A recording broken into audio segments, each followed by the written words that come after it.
마음을 모아 합독합니다. 시작. 이와 같이 행함이 없는 믿음은 그 자체가 죽은 것이라. 아멘. 자, 우리는 이 한 주간 우리가 하나님께 드리고 고백하고 관계하는 믿음이 무엇인가, 성경적인 믿음이 무엇인가를 말씀을 통해서 진단해보고 또 묵상하며 적용하는 시간을 갖고 있습니다. 여러분, 믿음이라는 것을요, 내가 믿고 싶은 대로 믿는 거라고 생각하시면 안 됩니다. 하나님이 원하시고 하나님이 인정하시는 믿음일 때 하나님이 그 믿음에 뭐 하시는 거예요? 반응을 하시는 거예요. 그래서 주님이 원하시는 그 믿음이 무엇인가를 성경적으로 이해하고 확신하고 그 믿음을 우리가 하나님께 적용할 수 있어야 됩니다. 믿습니까? 우리가 이렇게 생각할 수 있어요. 나는 하나님 믿었는데 하나님이 내 믿음에 반응을 안 하시네. 응답을 안 하시네. 하나님의 응답을 안 한 것일까요? 그분이 믿음을 잘못 생각하고 적용할 수도 있다는 거예요. 히브리서 11장 1절 2절에 보니까 믿음은 바라고 보이지 않는 것이지만 그건 분명히 실상이고 실체라고 했습니다. 보이지 않지만 보는 것보다 더 확실하고 분명한 증거가 된다고 했어요. 왜요? 이 믿음이 누구를 향한 믿음이 되겠네? 살아계신 하나님을 향한 믿음이기 때문에. 여러분, 사람이 하는 일, 아무리 그분의 최고의 전문가라 할지라도 그 사람이 바라는 것을 100% 실체라고 말할 수 있어요? 그것은 말이 안 되는 겁니다. 왜? 그것이 이루어져야만 장담할 수 있는 거예요. 그런데 하나님은 그렇게 할 수 있다. 왜요? 그러한 지혜와 권능과 그러한 신실함을 가지고 있는 분이기 때문에 그렇죠. 그래서 여러분, 왜 믿음을 이렇게 설명을 하냐면 우리가 그렇게 믿고 하나님께 나가야 됩니다. 여러분, 하나님은 우리가 하나님 앞에 이렇게 말할 때, 기도할 때 있지 않습니까? 우리가 믿음을 표현할 때 우리 마음속에 있잖아요. 아이고, 되면 좋고 안 되면 어쩔 수 없이. 여러분, 만약에 그런 식으로 믿고 하나님 앞에 기도를 한다면 하나님은 그걸 믿음으로 받아주실까요? 그건 아니라는 거예요. 전적으로 내가 지금 바라고 보이지 않는 것을 실체를 보는 것처럼 실제로 믿고 기도해요. 믿습니까? 하나님은 그런 믿음을 우리에게 요구해요. 잘 생각해 보세요. 하나님이 그런 믿음을 우리에게 요구할 만한 분인가요? 아닌가요? 그런 분이에요, 여러분. 제가 그랬죠? 지혜와 능력에 있어서나 그분은 한계와 제한이 없는 분이에요. 지혜와 능력뿐입니까? 또 뭐가 있어요? 전적인 믿음. 그분의 사랑을 생각해요. 그 아들을 내어주시기까지 우리를 사랑하신 하나님이 우리의 믿음을 저버리신 이유가 있을까요? 그런데 사랑뿐만이 아니에요. 아름답습니다. 그분의 신실함을 생각해보라. 우리가 사람과의 신뢰는 딱 봐가지고는 어떤 사람은 딱 보면 안다고 그러는데 그러니까 당하는 거예요. 어떻게 딱 봐서 알아요? 그 사람하고 관계를 하다 보면 이 사람이 얼마나 신뢰할 만한 사람이라는 게 드러나야 안 드러나요? 드러나는 거예요. 여러분, 하나님이 어떤 역사를 이루었는가를 우리가 그분을 충분히 믿을 만한 분이라는 것을 하나님의 역사를 기록해서 우리에게 보여주셨잖아요. 할렐루야. 하나님은 말씀하시면 그 말씀을 반드시, 특히 이 성경은 구약의 역사적인 예언과 역사적인 성취를 담고 있는 책입니다. 한두 가지 사건이 아니에요. 네가 믿는 하나님이 절대적인 믿음과 신뢰를 드릴 수 있는 신실하신 하나님인가를 한번 성경을 통해서 확인해봐요. 믿습니까? 그분이 당신을 신실하게 믿는 자들에게 얼마나 신실하게 한두 사람에게 아니라 수백 년이 아니라 수천 년에 걸쳐서 그분이 우리에게 보여주신 신실함을 생각한다면 바라고 보이지 않는 그것을 실체처럼 믿을 수 있는 분이라는 것이 결론이 난다는 거예요. 여러분, 결코 기독교의 신앙이요 덮어놓고 무조건 믿으라는 그런 맹신이 아니에요. 하나님이 믿을 만한 증거를 보여주셨어요. 예수님이요 십자가에 죽으시고 부활하신 후에 성경을 자세히 살펴보라. 당신의 부활을 얼마나 낱낱이 구체적으로 증거했는가. 무조건 믿으라는 게 아닙니다. 여러분, 그 확신이 없다면 그들이 어떻게 자신의 생명을 내놓겠습니까? 그렇죠? 그 대부분의 사도들이 얼마나 많은 사람들이 그 믿음을 지키기 위해서 뭐요? 그들 마음속에 부활에 대한 확신과 소망이 있기 때문에 그들이 벌벌 떨면서 그 자리로 나간 게 아니에요. 기쁨과 영광으로 자신들의 생명을 던졌다. 부활에 대한 확신이 없이는 여러분 생명이 2개도 아니고 3개도 아니고 한번 해볼 수 있는 겁니까? 아니에요. 자, 하나님을 향한 믿음의 특징은 이렇게 하나님은 우리에게 절대 믿음을 요구한다. 하나님을 향한 믿음의 특징이 있는데 그 실체가 무엇이었다? 그 믿음의 내용이, 그 믿음의 알맹이가 무엇이었다? 말씀이었다는 거예요. 그냥 일방적으로 믿는 게 아닙니다. 믿음은, 하나님을 향한 믿음은 어디서부터 들어온다? 들음에서 들어오는데 무엇을 들음으로? 말씀을 들음으로. 그리스도의 말씀을 들음으로. 이건 믿음의 현재성입니다. 오늘 저와 여러분의 믿음의 생명과 에너지를 불어넣는 것이 바로 무엇이다? 하나님의 말씀이다. 믿음이 있었던 사람도 말씀이 계속 들어가지 않으면 뭐예요? 그 믿음은 희미해지고 희박해질 수밖에 없습니다. 현재 여러분의 믿음이 약하다 할지라도 말씀을 듣고 배우고 묵상하고 적용하고 살아내 보세요. 믿음이 안 생길래야 안 생길 수 없습니다. 믿음의 내용은 무엇이에요? 말씀이에요. 그냥 믿습니다 이렇게 억지로 믿는 게 아니에요. 왜 말씀일까요? 여러분, 말씀을 쭉 보니까 이분이 전능하신 하나님이네? 말씀을 쭉 보니까 이분의 사랑이 부모님의 사랑보다 더 크다는 거예요. 여러분, 웬만한 부모님이 자식을 하나님이 그 아들을 주신 것 같이 사랑할 수 있는 게 아니에요. 부모라도. 물론 마음은 그렇죠. 성경을 쭉 보니까 이분이 100% 신뢰할 수 있는 어떤 분이에요? 신실하신 하나님이라는 것이 명명백백하게 드러난다 이거예요. 믿습니까? 그러니까 이 말씀을 통해서 하나님을 믿는 거예요. 어제 아침에 보니까 하나님을 향한 믿음의 특징이 또 하나 있어요. 한번 땄습니다. 열정과 인내이다. 저는 이것은 믿음의 반응이다 이렇게 볼 수도 있어요. 이런 하나님을 믿기 때문에 이런 하나님을 향한 그럼 우리의 반응은 무엇인가? 진짜 하나님의 말씀을 통해서 이 하나님을 절대적으로 신뢰한다면 그 사람은 적당히 믿을 수 없다는 거예요. 열정적으로. 그리고 자기가 원하지 않는 그런 도전과 시험이 있다 할지라도 그분을 의지해서 뭐 할 수 있다? 참고 기다리고 인내할 수 있다. 오늘 저와 여러분이 읽은 이 본문에 보면 이 하나님을 향한 믿음의 또 하나의 특징이 있으니 한번 닿습니다. 행함이 따른다. 네, 우리가 진짜 믿는다면 당연히 행함이 따릅니다. 여러분이 오늘 직장을 캔자스시티로 출근을 한다고 칩시다. 그런데 아침부터 예보가 딱 떴어요.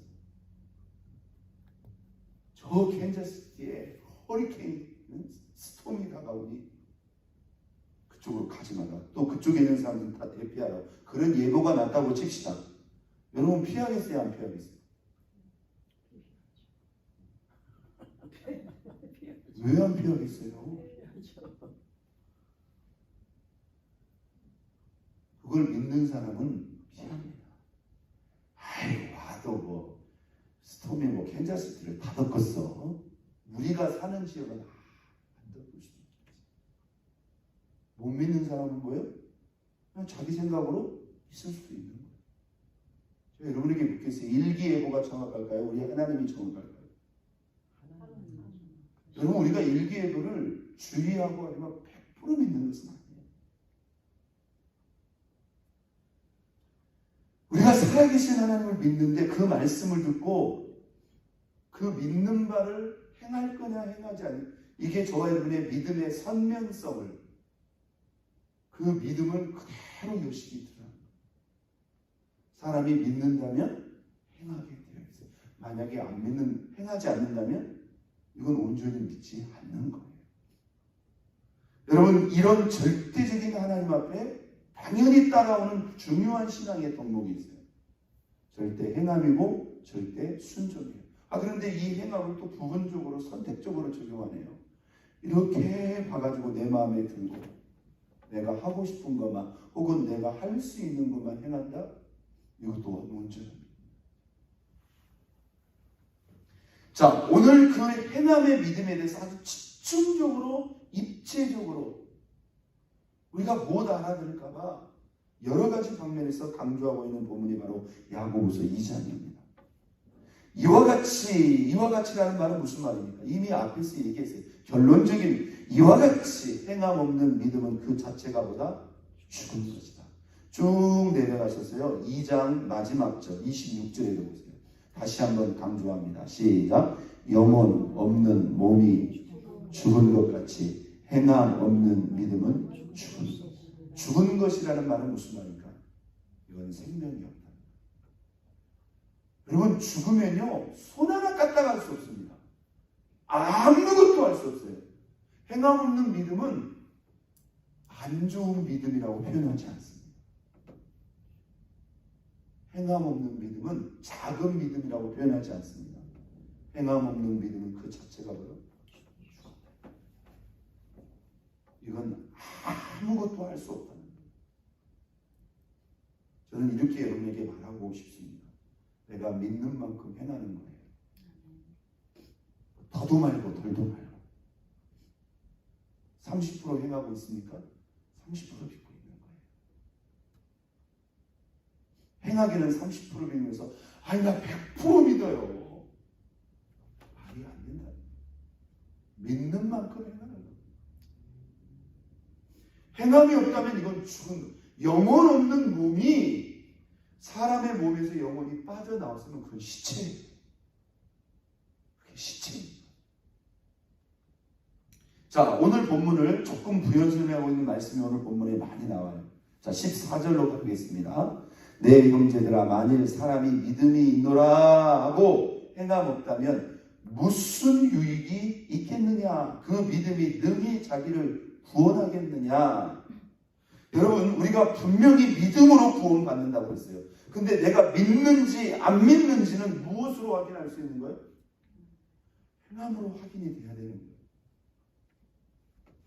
아니, 하나님을 믿는다고 하면서 있잖아요. 그 믿음에 반하는 행동이 전혀 나오지 않습니다. 그냥 가서 하고 싶은 대로 교회를 나왔다가 안 나왔다가, 물론 우리가 예수 믿고 구원받았다고 해서 그날로 당장의 모든 것을 행할 수 있다. 이것은 현실적으로 불가능한 거죠. 그런데 분명히 달라져야 돼, 안 달라져야 돼? 달라져야 돼.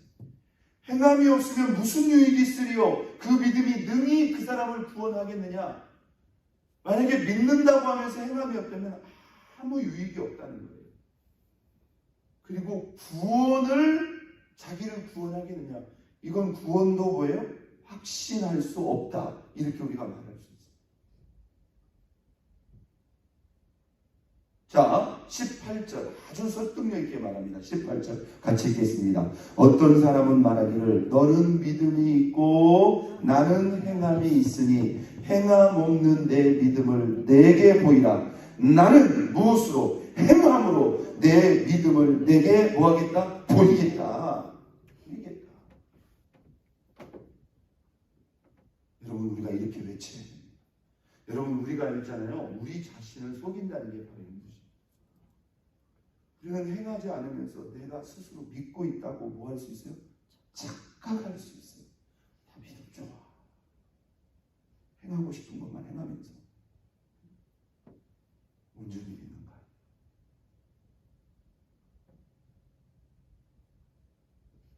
너는 믿음이 있고 나는 행함이 있으니 행함 없는 믿음을 내게 보이라. 오늘 주님이 저에게 주신 음성일 수 있습니다. 네가 믿는다면 내 행함을 나한테 보이라. 나는 행함으로 내 믿음을 보이겠다. 여러분, 우리 하나님께서 우리에게 당신의 사랑을 그냥 말로만 하셨습니까? 니들 내가 너희들을 얼마나 사랑하는 줄 알아? 좀 믿어 그렇게 하셨나요? 아니에요. 당신의 그 외아들을 저 높고 높은 보좌에서 내게 오게 하시고 피조물의 형체를 입어서 사람의 몸으로 이 땅에서 무려 30년을 살게 하신 후에 그 선지자의 예언대로 우리가 평생에 기억할 수도 셀 수 없는 그 죄를 그분이 대신 짊어지시고 우리를 당신의 공의대로 완전히 용서하시고 구원하셨어요. 그 아들을 그 십자가에 6시간 동안 그 순간 하나님의 지혜도 능력도 어떤 천사의 도움도 받을 수 없어요. 우리를 사랑하시는 그 사랑 하나만으로 성부 아버지도 성자 예수님도 그것을 다 견뎌내야만 했다 이 말. 할렐루야. 우리가 그 사랑을 어떻게 부인할 수가 있겠느냐 이 말이에요. 믿습니까? 여러분, 우리가 그냥 용서받은 거 아니에요. 그냥 하나님의 자녀가 된 거 아니고 그냥 영생을 얻은 게 아니에요. 믿습니까? 하나님 아버지의 입장에서는 엄청난 대가를 치른, 그래서 우리가 성도 한 분 한 분이 너무너무 귀하고 존귀한 것입니다. 믿습니까? 여러분, 이 성도들은요 세상의 시각과 기준으로 봐서는 안 됩니다. 하나님이 그 아들의 핏값으로 당신의 자녀 삼으신 너무너무 소중하고 존귀한 주의 자녀들입니다. 믿습니까? 하나님의 눈에는요 당신의 눈에 넣어도 아프지 않는 너무나 소중한 주의 자녀들입니다. 이런 주님의 마음을 가지고 우리가 성도들을 대해야 됩니다. 20절 보겠습니다. 아, 헛한한 사람아, 행함 없는 믿음이 헛것인 줄 알고자 하냐. 유익이 없다고 그랬어요. 구원도 보장을 못한다고 그랬어요. 헛것이라는 거예요. 헛것. 이것은 뭐예요? 헛수고라는 거예요. 시간 낭비, 세월 낭비예요. 행함이 없는 상태로 계속 믿음 생활을 한다. 그것은 대단히 잘못된 거예요. 자, 22절 아주 중요한 말씀입니다. 2장 22절입니다. 읽겠어요. 네가 보거니와 믿음이 무엇과 그의 행함과 함께 일하고 행함으로 믿음이 어떻게 됐다? 온전하게 되었다. 할렐루야. 여러분, 원래 믿음과 행함은 따로따로 갈 수 있는 게 아닙니다. 이것은 굳이 하나님과의 관계만 있는 게 아니에요. 여러분이 사람을 믿은 만큼 그 사람에게 여러분이 신뢰를 드리게 돼요. 그건 너무너무 자연스럽고 당연한 반응입니다. 맞죠? 자연스럽고 당연한 반응. 청춘 남녀가 딱 만나가지고 내가 이 여자라면, 이 남자라면 내 인생 걸만하겠다. 나중에는 어떻게 될 망정. 그런 신뢰가 있으니까 짜잔짠짠하고 결혼식장에 들어가는 거죠. 이게 보니까 사기꾼 같기도 하고.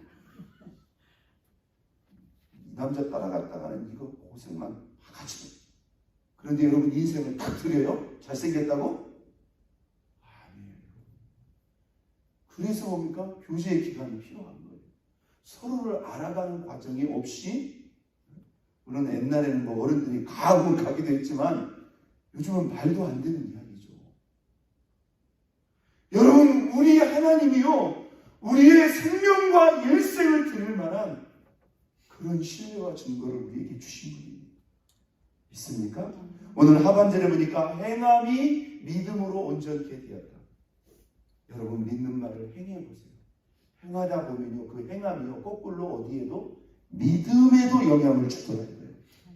본디 믿음과 행함이 함께 일할 뿐만 아니라 행하다 보면 나의 연약한 믿음도 더 온전케 되리라. 하나 기억하세요. 하나님을 향한 믿음은 행함 없다면 그것은 뭐다? 그것은 시체의 믿음이다. 그것은 죽어있는 믿음. 여러분의 믿는 바를 행해야 됩니다. 그게 진짜 믿음이고 살아있는 믿음이고 여러분 진짜 믿음입니다. 오늘 저와 여러분이 하나님이 나에게 보여주신 그 하나님이 어떤 하나님인가를 다시 생각하고 그 하나님 앞에 절대적인 믿음뿐만 아니라 절대적인 행함, 절대적인 순종으로 여러분의 믿음을 반응하고 보일 수 있기를 예수 그리스도의 이름으로 축원드립니다. 우리 이 시간 다 같이